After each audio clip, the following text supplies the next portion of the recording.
Hey guys, FancyAdder98 here, and I want to tell you guys a little bit about world building, how to go about doing it, what to accomplish through it. Last time when I did my last video, I've had some questions about can I go into world building more?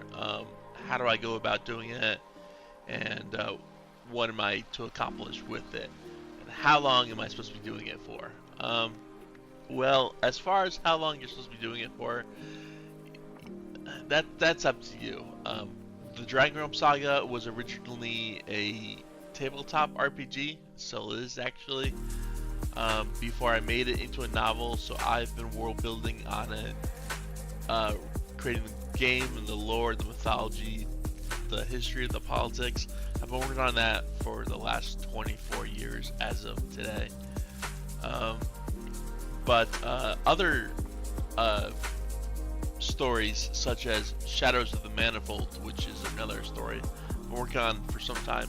I've been working on the world building for quite some time, but not as long as the Dragon Realm Saga, or not as detailed as the Dragon Realm Saga. But I want to use Shadows of the Manifold as a example. So for Shadows of the Manifold, I have my world, Tierce. Tierce is divided into three countries: Ravades, Shrendel, and Skradek. Skradek is in ruin after the Shravan Civil War. Um, this is any little thing that involves some type of detail that you can work into your story, you want a world build for. You might want to scour the internet for pictures of what you want your world or culture to look like. I wanted it to be like an Assassin's Creed style Spaniard or Mesopotamian type of world. Kind of like sort of desert, sort of not quite desert. Got that um, ancient world feel, almost like Assassin's Creed style feel. So I went with this. When you're putting down pictures, it's to help you um, describe. When you go to do descriptions, it's good to work from a picture or an image in your head that you have really detailed. So when you go to describe it, it comes out more naturally. For Shrava, which is the main place, the main country that this world takes place in. I had the different leaders, different political influences, their religion, their queen, their mayor, their commander, who leads the assassin guild, just like anything. Know this, guys. About world building. Just because you write it down as part of the world doesn't mean it's gonna be worked into the story like at all ever. But the more details you put into your world building, the more fleshed out the world's gonna feel for the reader. So I might not ever come across a point where I need to put down the mayor of Ravades is Torsten Gaius. Gaius. I don't know how to pronounce that. I'm sorry, it's been a while. Torsten Gaius. He might never, ever come up in the story, but the fact that I have him allows me to work around that. I can put like hintings of like they need to change the mayor because Gaius is not doing his job. He might not ever show up as a character, but I can name drop him wherever I want now. Um, Magic systems is another great part of world building. There's two different types of magic systems. There's the hard system, and then there's the soft system. The hard system means you have set laws on how the magic system works. You have it down to a science. for example, Allomancy is has its laws, it has its lores, it has how it works, why it works, stuff like that. Versus like a soft system. A soft system might be like you have set rules, but you don't explain everything.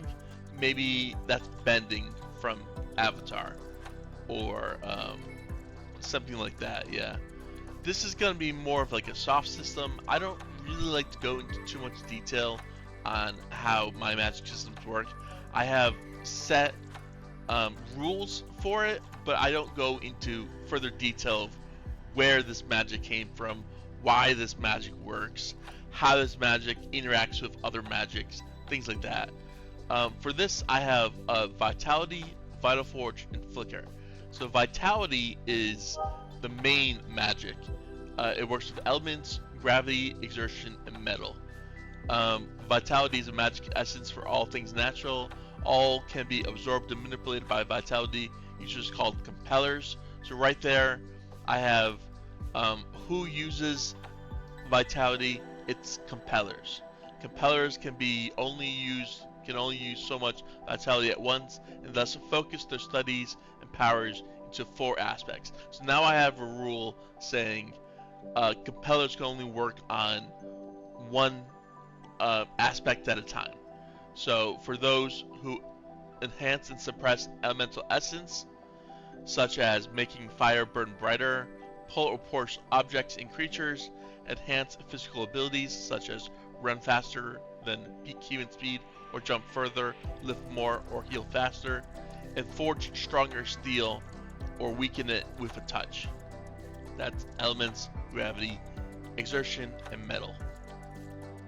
Vital Forge. Vital Forge is for my assassins or my bad guys.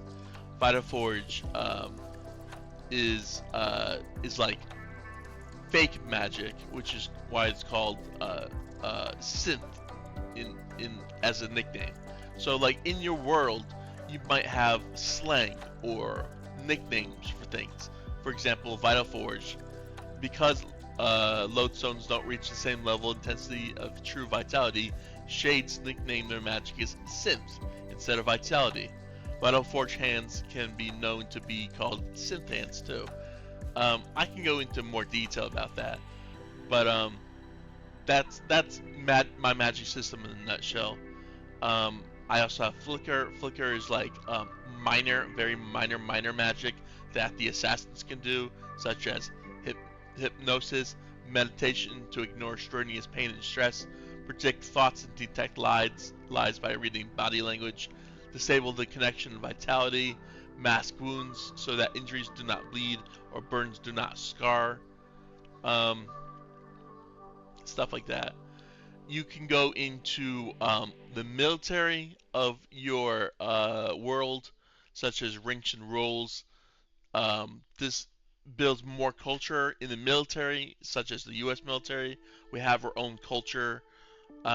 We have rules and regulations. We have our own laws. We have our own slang terms. We have the more detail you go into an aspect of your world, again, the more fleshed out it is.